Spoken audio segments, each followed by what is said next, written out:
Et si l'électricité n'était pas ce que l'on croit? Depuis l'école, on nous répète la même chose. L'électricité serait un flux d'électrons, de petites particules qui se déplacent dans un fil, comme des billes dans un tube. Et si cette image était fausse, ou du moins incomplète? Regarde un instant ce qui se passe réellement quand tu appuies sur un interrupteur. La lumière s'allume presque instantanément. Pourtant, d'après la physique, les électrons, eux, se déplacent extrêmement lentement. Alors, qu'est-ce qui va aussi vite? Pour essayer de comprendre notre réalité, j'élabore un modèle que j'appelle le modèle de l'éther.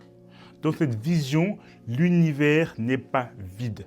Le vide n'existe pas réellement. Tout serait rempli d'un milieu fondamental, l'éther. Dans le modèle de l'éther, la réponse est radicalement différente. L'électricité n'est pas un déplacement de particules, c'est une onde, une perturbation, un mouvement organisé dans un milieu invisible, l'éther. La première chose à comprendre, c'est quelque chose que nous avons déjà élaboré, abordé avec la lumière. Dans ce modèle, la lumière est une perturbation du milieu, une onde qui se propage dans l'éther.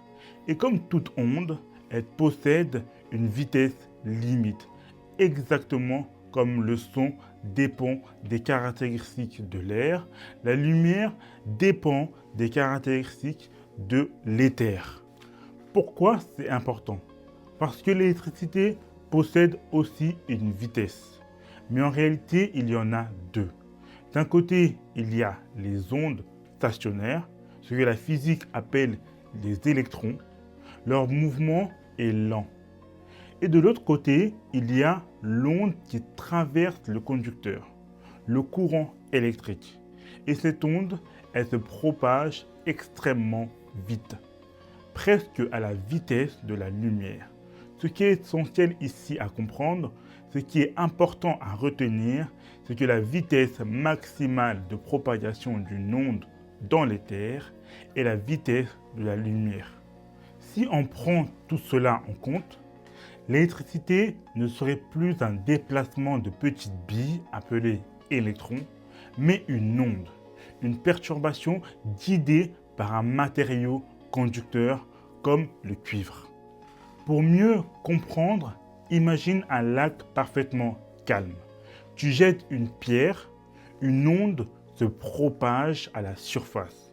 L'eau ne traverse pas tout le lac, mais la vibration, elle, se transmet. L'électricité fonctionnerait exactement de la même manière. Ce n'est pas de la matière du cuivre qui voyage, c'est l'onde à travers le cuivre qui se propage. Dans le modèle de l'éther, les électrons ne sont pas des billes en mouvement. Ce sont des ondes stationnaires, des structures vibratoires autour du noyau. Et le noyau lui-même serait un vortex dans l'éther. Autour de ce vortex, une onde stationnaire se forme. C'est ce que nous appelons le nuage électronique. Lorsqu'on applique une tension à un conducteur, comme le cuivre, un déséquilibre apparaît dans l'éther.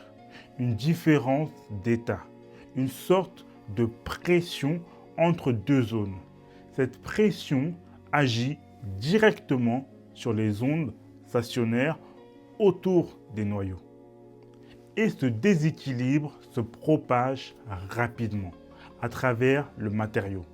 Ce n'est pas une particule qui traverse le fil, c'est une perturbation qui se transmet d'atome en atome. Une onde qui se propage à travers la structure du conducteur. Le fil électrique n'est donc pas un simple support, c'est un guide, une structure qui permet à l'onde de se propager, de se transmettre avec cohérence. Certains matériaux comme le cuivre sont particulièrement efficaces parce que leur structure atomique interne facilite cette propagation. Alors le courant électrique, ce n'est plus un flux de particules, c'est une onde dirigée, un rééquilibrage dynamique de l'éther. Et la tension dans tout ça serait simplement une différence d'état, une zone plus tendue et une autre zone moins tendue. Et l'éther, cherchant naturellement l'équilibre, se met en mouvement. Et ce mouvement, c'est ce que nous appelons l'électricité. Ce changement de perspective transforme absolument tout. L'électricité n'est plus seulement un phénomène technique, c'est une interaction directe avec le tissu même de la réalité. Et si cela est vrai, alors chaque fil, chaque circuit, chaque fréquence devient une manière d'influencer l'éther, de le structurer, de le mettre en vibration. Alors, la prochaine fois que tu allumeras une lumière, pose-toi cette question. Est-ce que tu fais circuler des électrons ou est-ce que tu déclenches une onde dans la structure même du réel ?